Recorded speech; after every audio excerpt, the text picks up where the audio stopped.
Good morning, everybody. Thank you for joining us on this Saturday morning for our candidate forum for City Council 43. We are joined by the three Democratic candidates, starting from closest to me, moving down the table, Wei-Yi Chan, Susan Zhuang, and Stanley. We're going to start today with opening remarks from our sponsor, Don Hong, President and Chairman of UA3. We also want to thank Con Edison for their financial support in making today possible. Again, I can't thank Con Edison enough. Without their support on civil engagement, these forums are not possible. So Con Edison, Leo, thank you so much. Today's a real honor. One, I want to thank Gigi. She's a good friend, but she knows the community very well. So Gigi, thank you so much for moderating. The volunteers at UA3 and many other organizations and nonprofits that support this effort, I can't thank you enough. We've done a lot throughout the pandemic. Thank you all. Now what you have in front of me are three champions, people that are all personal friends. They've done incredible work, and it's a great representation for this district. So what I can emphasize to you, listen hard today, get your friend, get your 5 friends, and vote. Make a difference for this district. These are great candidates that you have in front of you, and you're lucky to have them represent your community. I wish you all very much luck. Thank you. Thank you, Don. I'm going to first spend a couple of minutes going through the ground rules and the format for today's program. First, just a reminder, if everyone could put your phones on mute as to not disrupt the program. Today's ground rules will be as follows. Each candidate will have 2 minutes to make opening remarks. There will be 5 or 6 questions, depending on timing, open-ended questions. The questions were submitted by the co-sponsors of today's event, and we selected amongst those 45 questions. If a candidate raises another candidate's name in their 2-minute response, in their 1-minute response, that candidate will get a 30-second opportunity for a rebuttal. Does that make sense? So if I ask a question, and in the 1-minute response, Wei-Yi brings up, for example, Stanley will then be afforded 30 seconds to provide a rebuttal to Wei-Yi. All right? And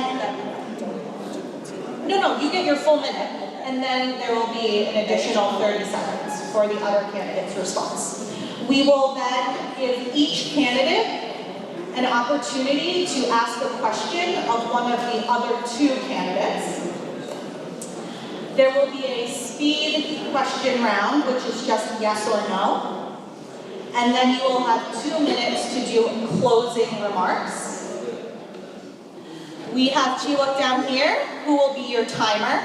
He will raise up these very nice color-coded cards to let you know that you have 30 seconds left. 15 seconds left, and then he will ring the bell to let you know that your time is up, and Andy here, who is controlling our audio, will then turn off your mic. So we're taking timing very seriously today.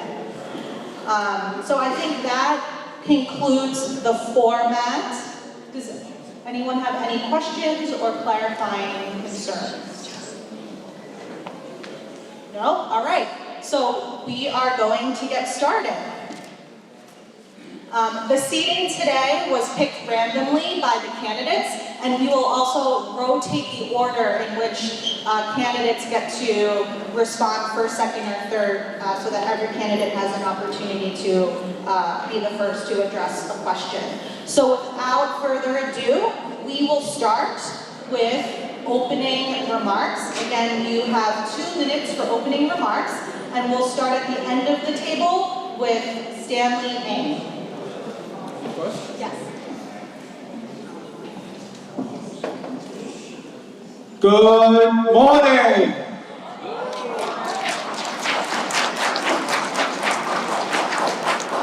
The first thing I want to do is to thank the school here, PS 105. I was on the CEC and started in 2007. And I also want to thank UA3 for doing this event this morning. Thank you. Now that I took up 10 seconds. Hello, my name is Stanley Ng, and I am running for City Council here in District 43. I was born and raised here in New York City.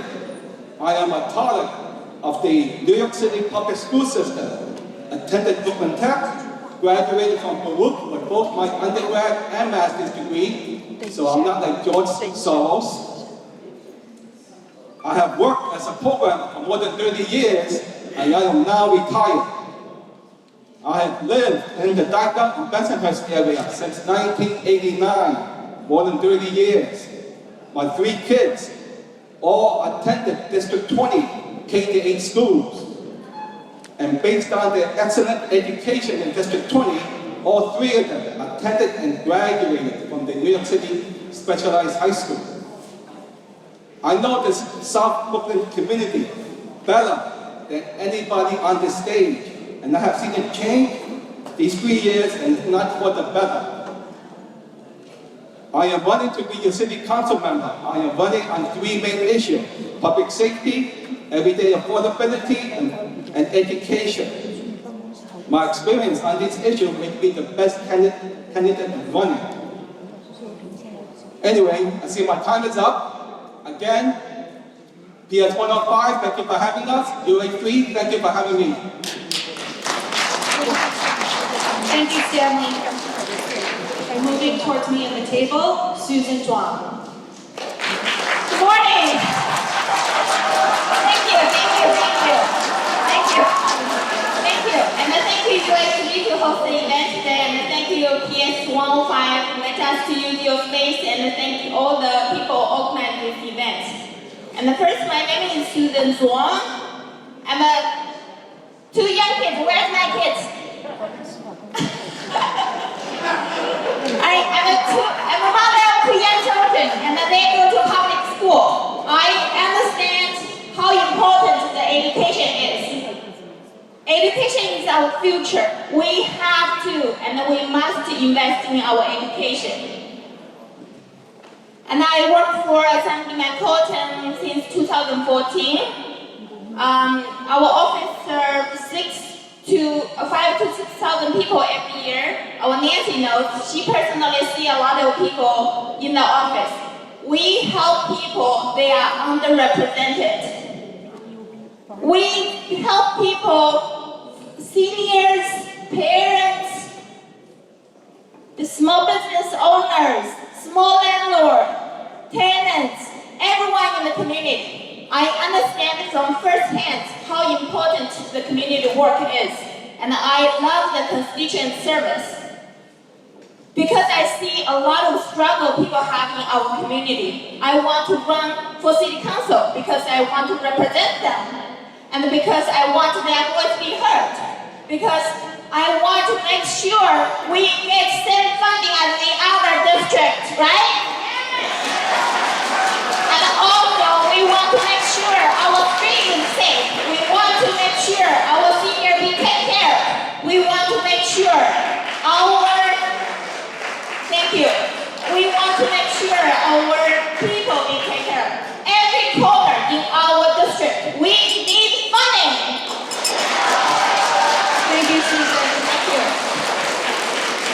Lady Kim. Testing 1, 2, 3, you hear me, right? Good morning, everyone. How are you doing? My name is Wei Chan. It's my privilege to be here. Thank you, UA3, and thank you all the audience who wake up early on Saturday morning to come here being with us. So, my name is Wei Chan. I was born and raised in Hong Kong. I came here with one suitcase to pursue my American dream.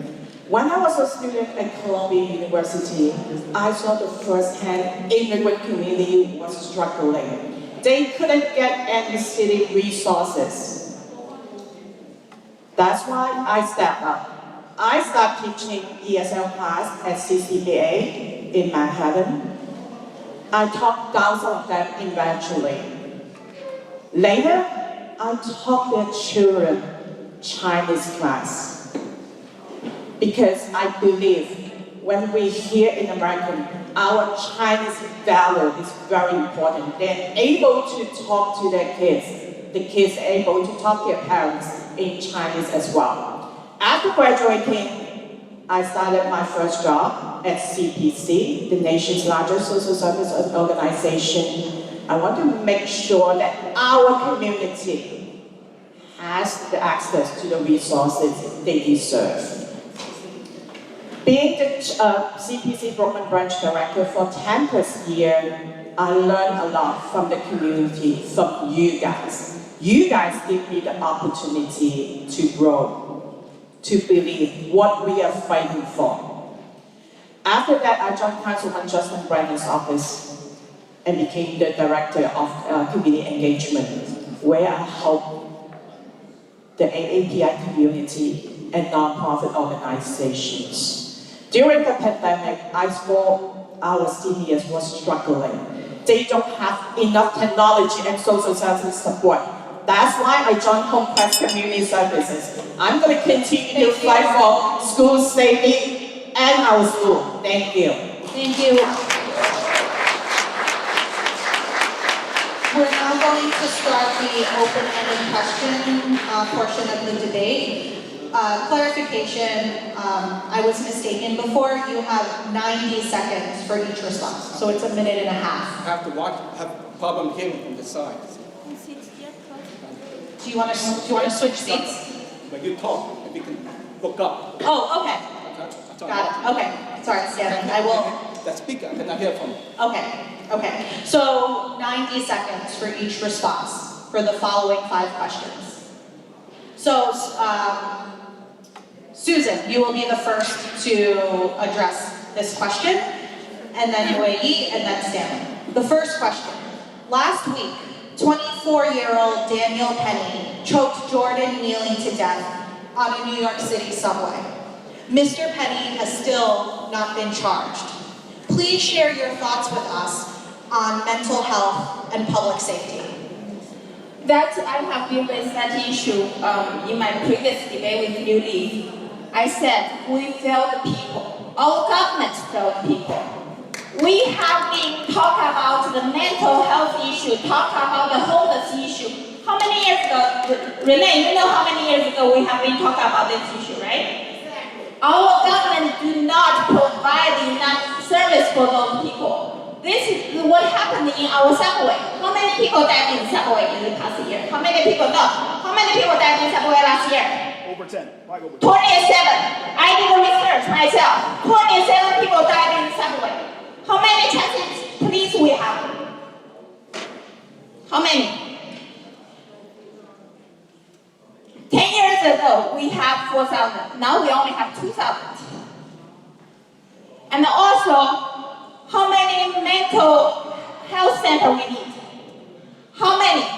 And we need to ask our government questions.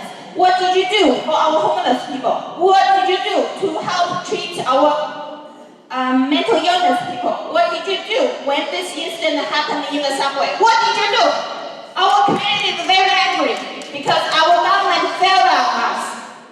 We need the city council able to stand for the people and fund the resource for the people in our neighborhood. Make sure those things not happen again in our New York City, right?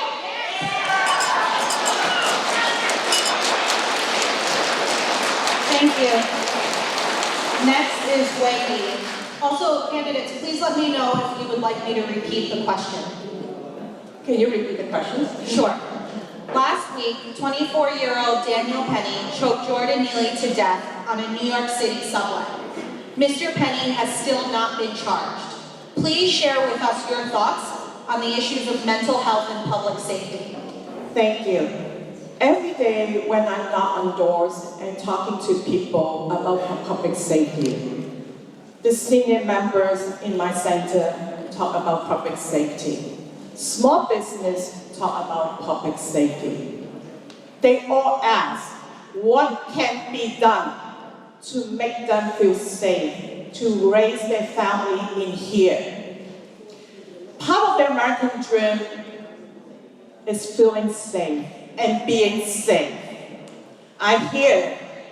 That's why I've been fighting for my 20 years from geriatric mental health. Check this initiative.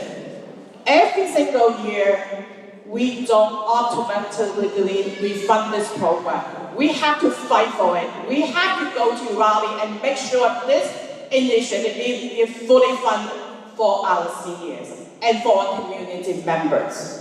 So talking about safety measures, my plan is to make sure our police are fully funded. Are you agree with me? Fully funded police? Yes? Our bail law keep dangerous criminals on the street. We got to do that. But we also need to invest diversion program and make sure our mental health services are in place. I mean in place, it's fully funded. Fully funded our human service organization. So we're going to do their job and make sure our community feels safe. Thank you. Stanley? Repeat the question? Yes? Okay. Last week, 24-year-old Daniel Penny choked Jordan Neely to death on a New York City subway. Mr. Penny has not been charged. Please share with us your thoughts on mental health and public safety. All residents deserve access to mental health services. There is currently a problem with mental health here in New York City. We need to provide service to those who need them. However, we need to have a clear process for how we plan to provide the services so there is no waste for the taxpayer. For example, with the previous administration, how many remember the $1 billion that was wasted and mismanaged by the last mayor and his wife? That money was meant for mental health, and it would have helped someone like the person who passed away. Rikers today is one of the largest providers of mental health services in New York City. People should not have to go to prison to receive mental health. The man was arrested 40 times and he never had the opportunity for any of his help. The items on the New York City website recommended by Ms. Adrienne Allen is a step in the right direction and it won't be cheap. We should expand access to mental health care facilities while still being accountable to the taxpayer. Thank you. Thanks, Stanley. I wanted to take a moment to recognize that we have been joined by Irene Chu, your New York State Senator from the 17th District here in Brooklyn. Oh, and also Councilmember Justin Browning in the back over there. Thank you both for joining us today. Oh, I'm sorry, and Assemblymember William Colton as well. Thank you for our state and city elected officials for joining this very important debate. Our second question, we'll start with Wei Yi, and it is on the topic of affordability and the economy. Please tell us what steps you will take as our next city council member to support small businesses in our neighborhood. Thank you for the questions. I talk to small business owners all the time about the struggle that they are facing. Walking down on Egg Avenue, Bay Parkway, 86th Street, the stories are heartbreaking, especially hearing about the repeated the shoplifting and the new regulations and all the red tape are confusing. So many of us immigrants, like you guys, immigrant to this community, seeking better opportunities. And those opportunities fail us. As a city council person, there is a couple things that can be done. Provide workshops, resources for small business, have them to stay tuned and helping small business understand the new regulations to avoid that. I was helping the small businesses in 2019 and I was a council staff. There was so many confusion about the Arming Act. We step up, we provide resources, we provide workshops to explain to all those business owners so that their fine are removed. This is how we work together with the City Council. So we also want to promote MWBE, women minority business, to have them to get access to the government contract. Last but not least, we're going to help business owners follow all those reports, file it with the policy, strengthen the community ties. Thank you. Stanley, what steps will you take as our next city council member to support the small businesses in our neighborhood? The first thing I want to add is that it's very, very hard to start a small business in New York City. Under the last administration, Mayor de Blasio, Asian business owners were not allowed access to MWBE. Asian people are not allowed access to MWBE. This impacts many businesses today. We did not get a chance. A lot of the lifeblood of this community is in the local small businesses. Hundreds, thousands of small mom and pop stores up and down the street. Many just bought businesses are immigrant owned and run. We need to make more transport available to the city so business owners are not hit with unexpected fines and fees.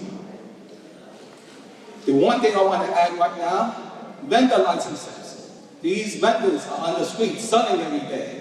They don't have licenses. We need to expand the vendor license for these people. Now, when I get into office, I'm going to make sure the voice of these small businesses and the vendors are heard. Okay? It is very important. Our community cannot go forward if we cannot do business in this community. Okay? Thank you.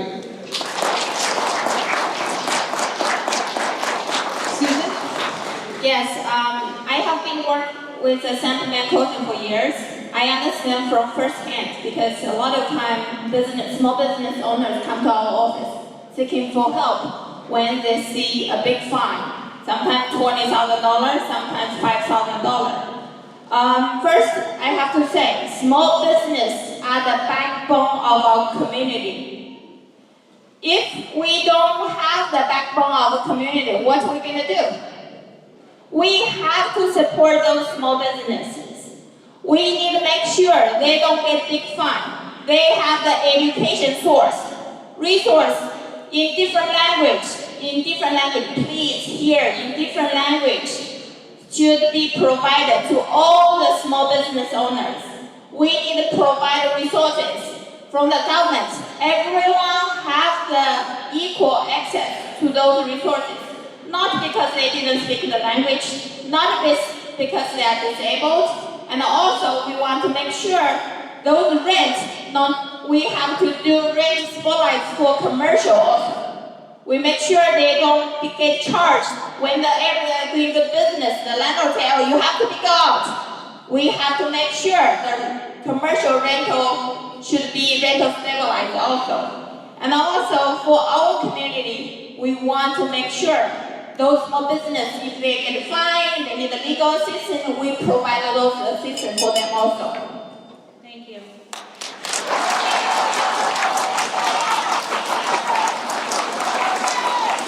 All right, so we're now moving on to our third question, which will be on the topic of education.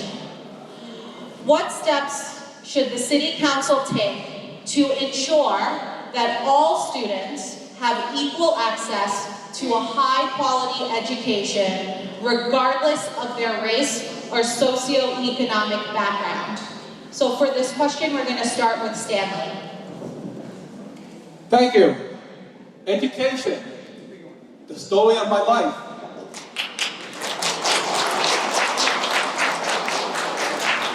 I spent 10 years on the local District 20 CDC and the Citywide Council for High School. The most important thing, in my opinion, is good schools. Good schools is the lifeblood of our district. District 20 happens to be one of the strongest districts, highest performing district in all of Brooklyn, if not New York City. What people don't realize in the school district, more than 500 kids annually make it into the specialized high school from District 20 alone. And that is because we have very good and strong schools in this district. The funding here is not enough. Parents have to supplement the kids' education in order for them to get the proper courses needed, such as test prep. What's needed in the school district is more after-school program and weekend classes. This is what the answer is. This is one of the reasons why District 20 and District 21 happens to be one of the strongest school districts within Brooklyn, if not New York City. If I get elected, when I get elected, I will promise to make sure our schools are fully funded and we are on the way to keeping our #1 status in all of Brooklyn. Thank you very much. Susan? As a mother of 2 young kids, I do understand how important the education is. As a mother, I understand what you worry about every day. You worry about, did your kids go to school safe? Did your kids get good meal in the school? Did your kids get good education? And also, for me, education is not only the schoolwork. We want to make sure all the school properly funded. Not only for the teacher's salary, also we need to renovate the space. A lot of time you go to a school, you see the school's backyard has a lot of crack. It's not safe for our kids to play in the playground. It's not safe for our kids to stay in the school even. We have to make sure those be properly funded. And also the summer program. If we don't have the summer program, we talk about public safety. Then kids, especially the 15, 16, 17 years old, they're going to hang out in the streets. What are they going to do? They're going to do something stupid. That's going to cause our public safety issue. And also, after-school program, especially for the immigrant family. The parents doesn't know how to speak English. They don't know how to tutor their kids. And they don't able to read their school books. We want to make sure our community has enough funding for all the after-school programming. No one has to be worried, oh, I have to pay this money for my kids to go to after school.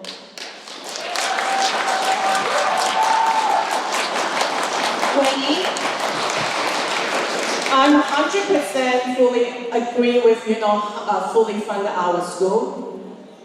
This has no doubt. My first job at CPC was the after-school program director. I was in the classroom, I was engaging with parents. I'm fighting for after-school program, fighting for education for more than 20 years. This is actually one of my after-school program, PS 105 here, that way back to 12 years ago. We still have not enough seats for our after-school program. I'm for fully funded after-school program. I really want all those funding, come the resources down in the community school, and so that we can retain our good quality teacher, enhance our infrastructure, so that, and also expand our extracurriculum, so that our immigrant families, working families, don't have to worry about that.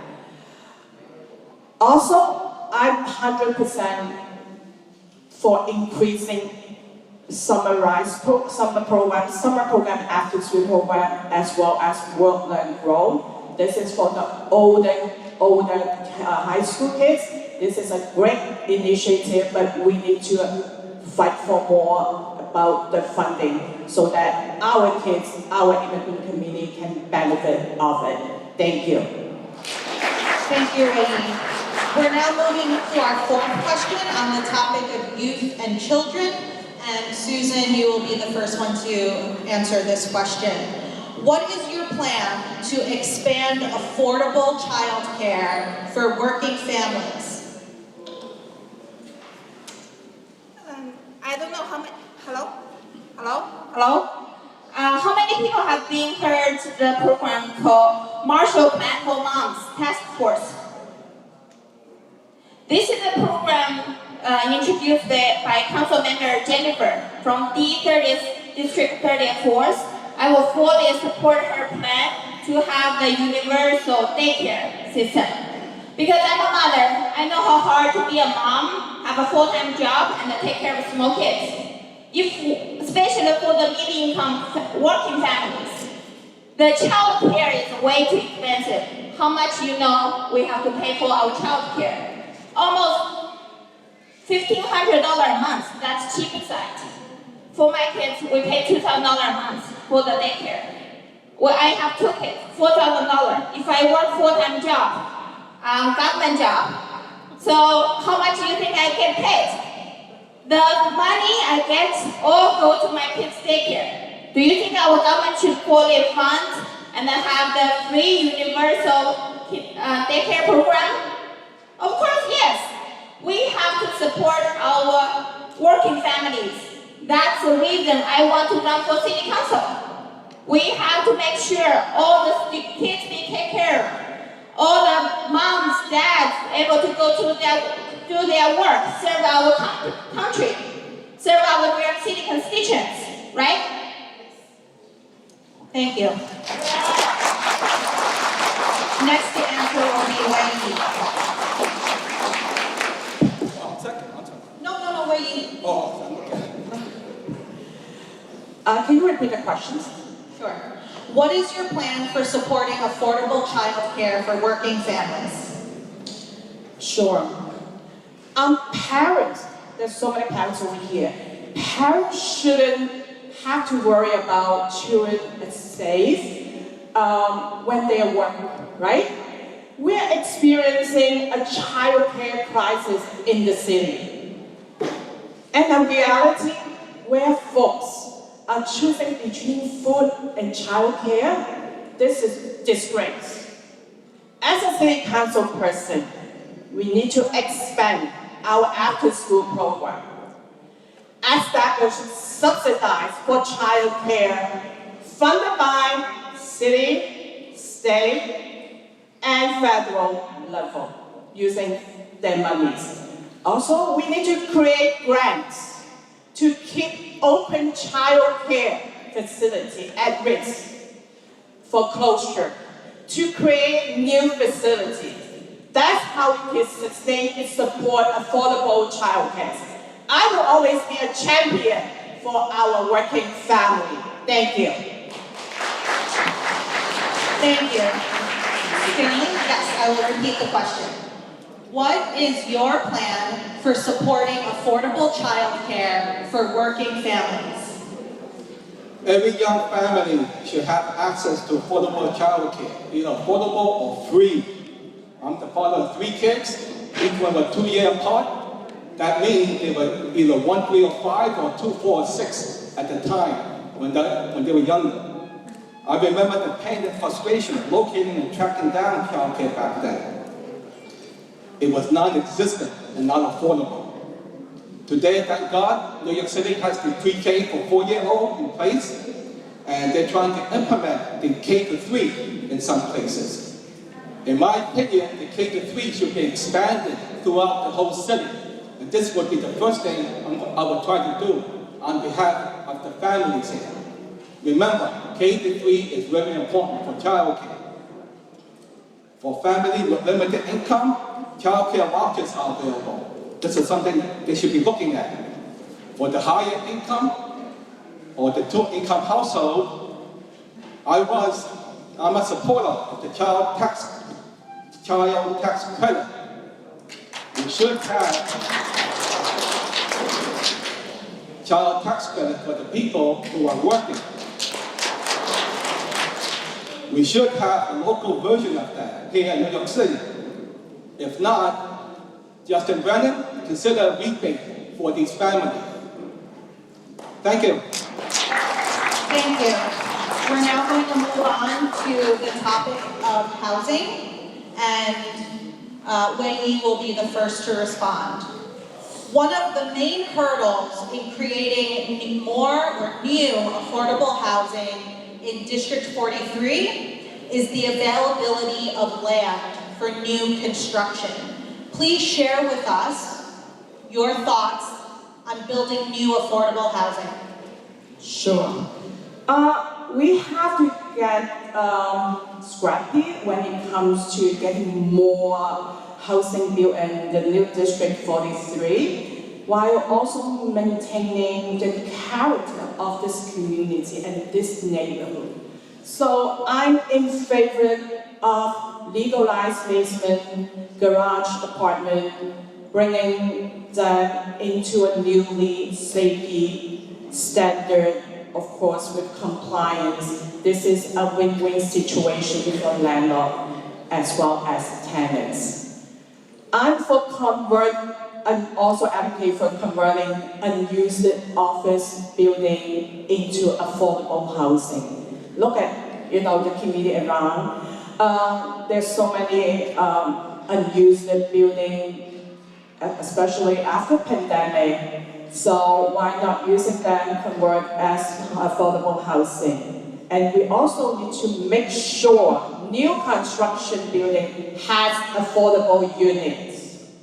Last but not least, we need to provide incentive program for the vacant land owners so that they could build house with wonderful incentive programs so we attract them to build more. And additionally, one more thing, we need to build fast. We're talking about buildings, it takes years and years. I'm in favor of many of the proposals outlined by the Mayor Adam.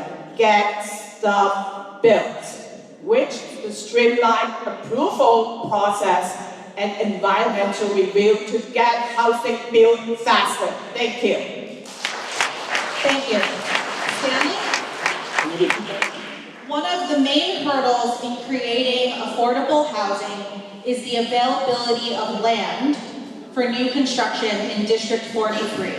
Please share with us your thoughts on building affordable housing. Everyone in New York deserves to live in dignity. There is a shortage of housing in New York City, period. It's not just District 43. That said, what's happening is that in this district, I live here, I know this area. We are primarily one family, two family, three family houses in most places. The only apartments are going to be in areas like Bay Ridge, in Bay Parkway and those areas. There have been 2 housing proposals set up, one for 71st Street and New York and one for 86th and 14th Avenue. People have been coming up to protest every time these large developments are being done, 9-story high. The MIH, the mandatory inclusion housing, is a good idea, but it's not going to work in District 43. We don't have access to enough public land. We don't have access to enough money from the city to provide these low-income housing. Now, if you ask for my thoughts, my thing is that we need more money to come in to pay for these housing. That's the only way the government can get low-income housing and more affordable housing in District 43.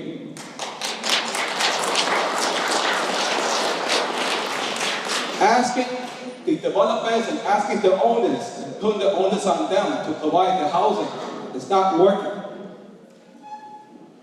We need to also increase the number of nicer buildings and nicer apartments. within the district, if not, right by the district. We need to get more affordable housing because the family here are not able to afford the rent.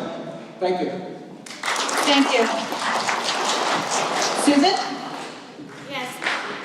This issue I have been working on for a long time, so it's not a new issue to me. For our government, especially for New York City, do we know how many NYCHA buildings apartment empty? More than 10,000. Did our government fix it? No. Can we use those apartments? Yes, we do. But why our government don't fix those apartments? Let people stay there. And that will at least reduce some housing issue in our community. So if I get elected, I want to make sure those apartments get fixed and people able to live there as soon as possible. And also for our community, city want to build a homeless shelter in our neighborhoods. We do have land to use. We have a lot of homeless shelter proposal in our community, but except Assemblyman Colton as the elected official come out to speak against it, no other elected official come out to speak against it. Homeless shelter not a solution for homeless people. It's not the solution for people cannot find a house. We have the land in our community to build more affordable housing, but our government failed on us. They did nothing but put more homeless shelter, pay $5,000 a person to the homeless to waste our taxpayers' money. We have to stop that. And also we want to make sure our community have the commercial building or have the big landlord has an empty apartment there, be occupied. We have to encourage them to occupy those apartments. And also for our community, we want to make sure if we build any housing in our community, we not only ask, do you have affordable housing units in that? Also, we need to ask, what's the percentage in it? If we build 900 storage. Thank you, Susan. Thank you. We're gonna Susan, you're going to answer our final open-ended question. What will be the first piece of legislation that you will introduce as council member? I will introduce a comprehensive bill. We have to make sure our seniors be taken care of. We have to make sure our parents, our kids be taken care of. We have to make sure our community small business owner be taken care of. We have to make sure our working family be taken care of. We have to make sure our low-income family be taken care of. We also want to make sure, when I knock the doors, a lot of people talk to me about the scooter issue. We have to make sure that issue be resolved also in our city council. So it's a lot to do in our community. It's not just one bill going to resolve every single issue.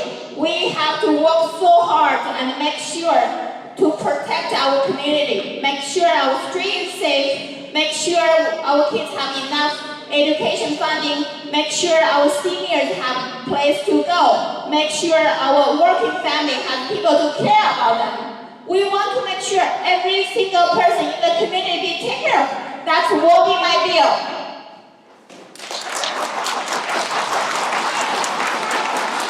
So, Wayne, will be the next I just want to repeat the question. What will be the first piece of legislation you will introduce as council member? I will introduce something that related to Disability Act, because for years and years I've been working with special needs family. This group of the families and populations always being abandoned and neglected. We're gonna help them. We're all talking about with school, seniors, safety. I'm all for it, but no one mentioned about this special needs group, period. I want to invest more resources, funding for this particular populations, because they never get any city resources. They only get OPWDD to support them, but none of city dollar help this group of populations. In the Asian community, I want to share with you, there's tons of special needs families that we need to take care of. They are not special, they just need help. Like ordinary people, we gotta help them. We gotta we gotta give them a fair opportunity, help them to come back to the ordinary community to work, to live with their dignity. Thank you. Thank you. Stanley, what will be the first piece of legislation that you will introduce as council member? Our South Brooklyn seniors are the gemstone of our community. They have literally built the fabric of this community. It is shameful that only 1% or less than 1% of the city budget goes to funding seniors. Senior centers and the meals was only $234 million. That's less than 1%. If I get into office, the first thing I'm going to do is to move legislation to make sure there is more funding for our seniors. That's the first thing on my goal. Seniors, again, are very important to our community, and we're not taking care of them. Okay? Again, I'm going to take my time to repeat this. Money for seniors is the most important part. We need to increase funding. We need new legislation to help our seniors. Okay? Thank you. Thank you. We're now going to move to the portion where each candidate will have an opportunity to ask a question of another candidate, and the candidate will have 90 seconds to respond. So the first, we'll start with Wei Yi. Who will you be addressing your question to? Okay, maybe Stanley. Stanley. Okay, please ask your question. Okay, Stanley, could you say one nice thing about everyone in the race? Can you say one thing, I can't hear you because it's an echo. Okay. I'll repeat it.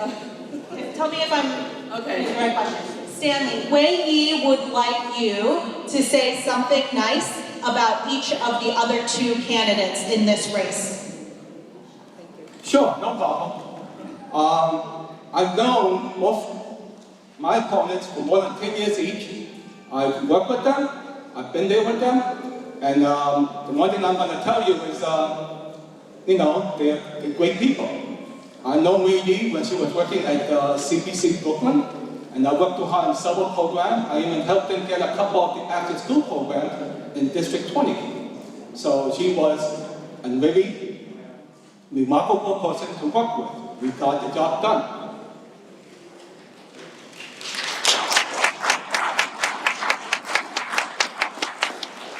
Susan, while working for William Colton, I've interacted with her several times with her in her office, and they were always there, and she always returned my phone call. She even gave me her personal cell number. So, thank you. Thank you, Stanley. Stanley, Something nice? Stanley, who would you like to address your question to?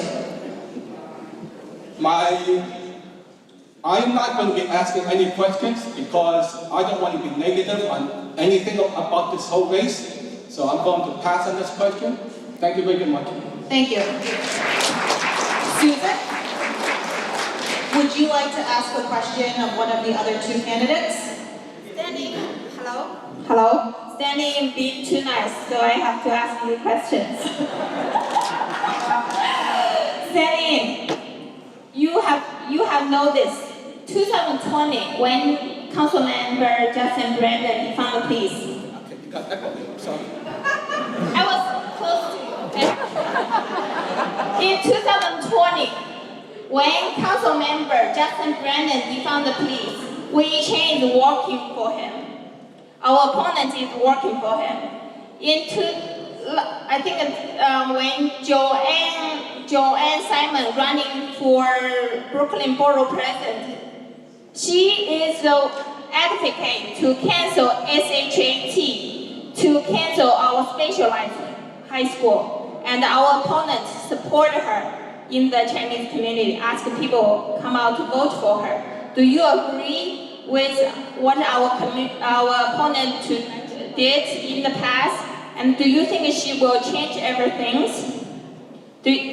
Now she's saying she support NYPD, support SHAT, support education. Do you believe her? Yes.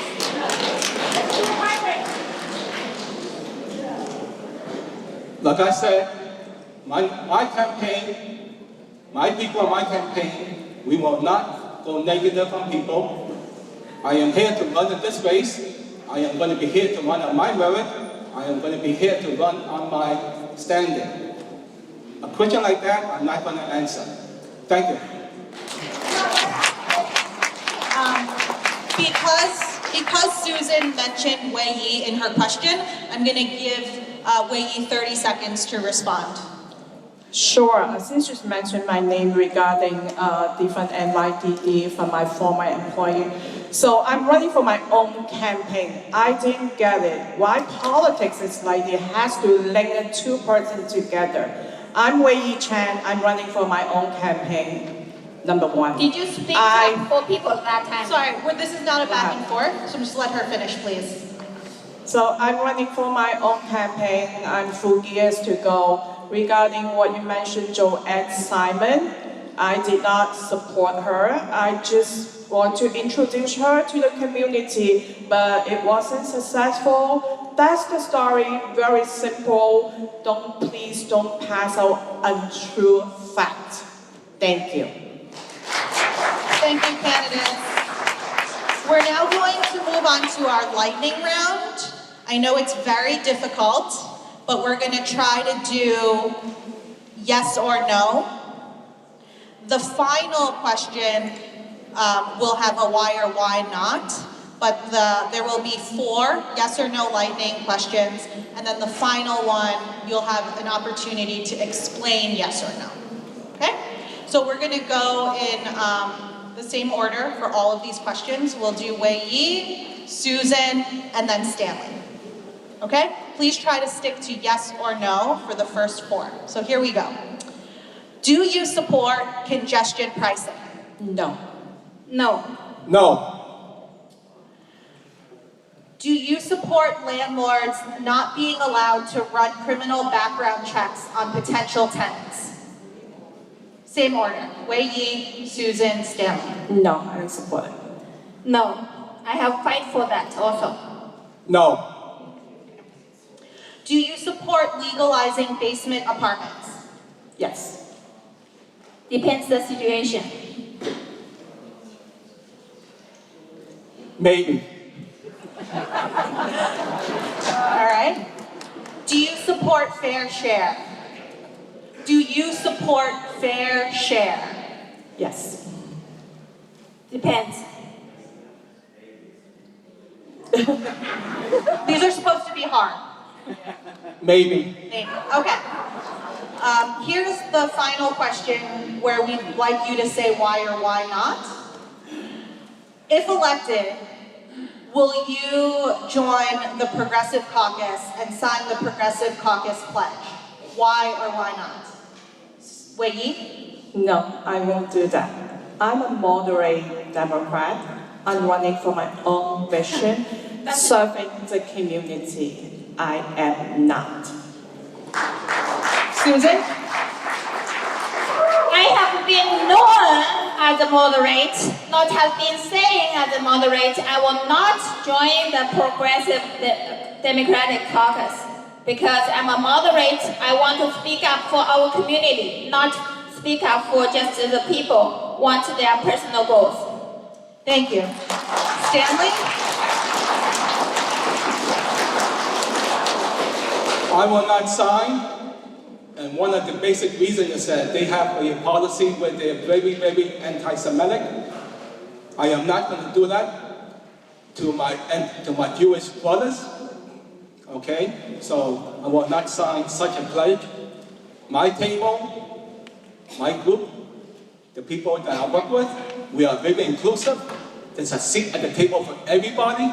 And yes, there's even a seat for the progressives if they want to come.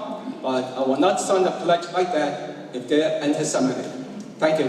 Thank you, Sam.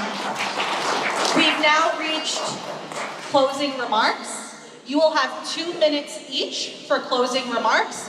The order will be the reverse of the opening remarks. So we'll start with Wei Yi, and then move on to Susan, and finally to Stanley.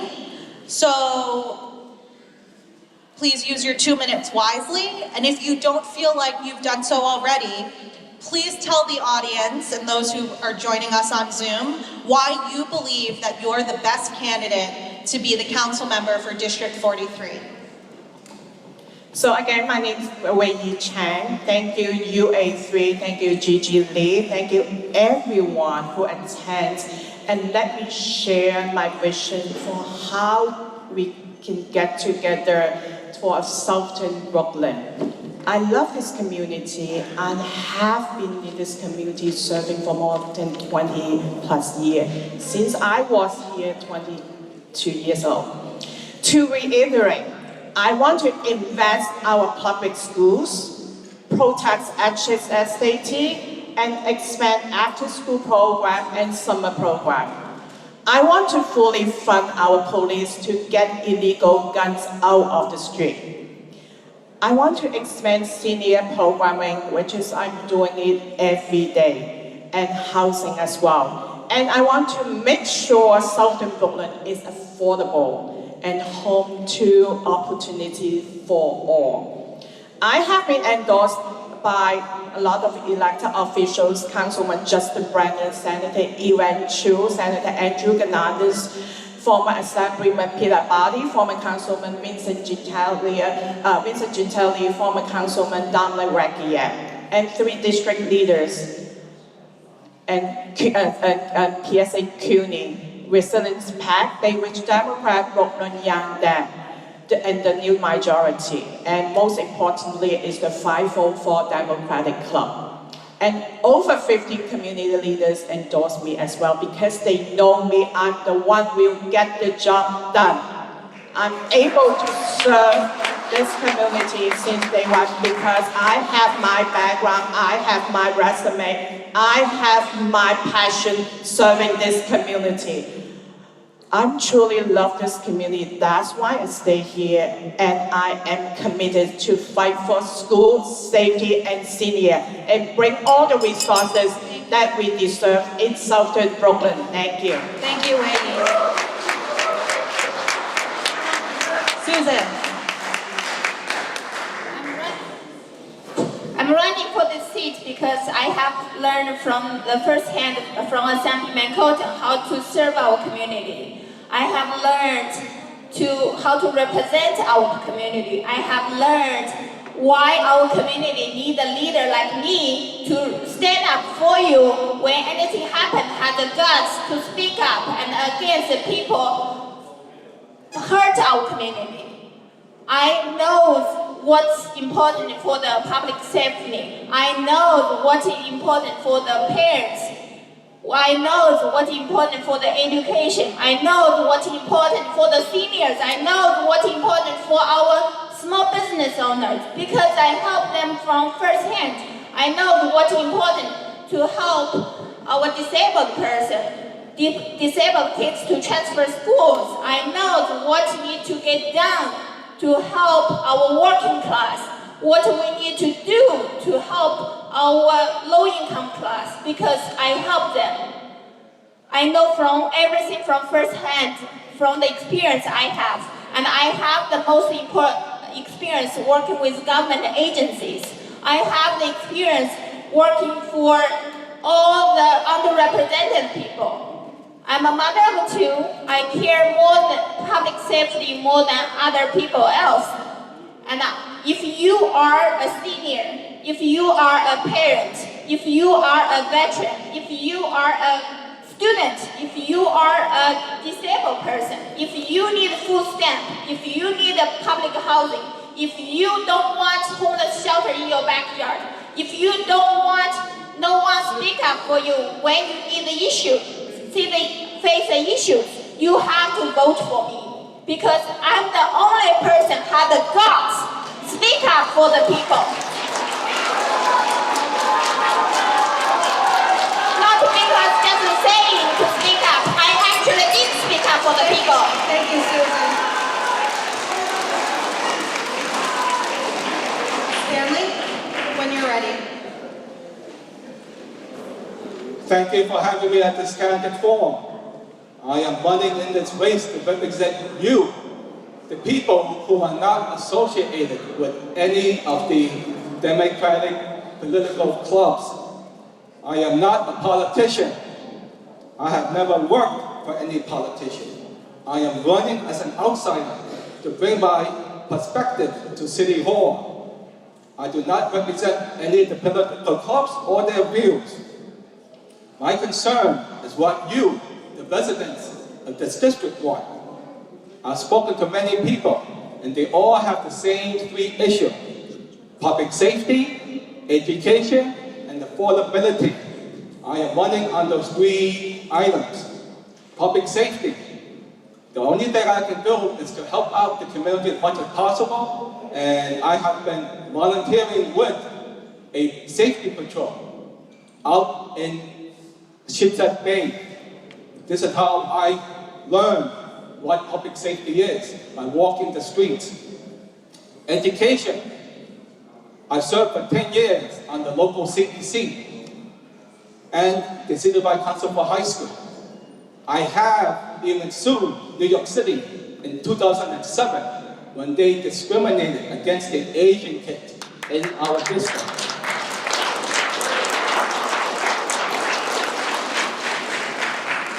2018, 2019, I had to go set up the 501c4 to deal with the ethnicity issues in Albany.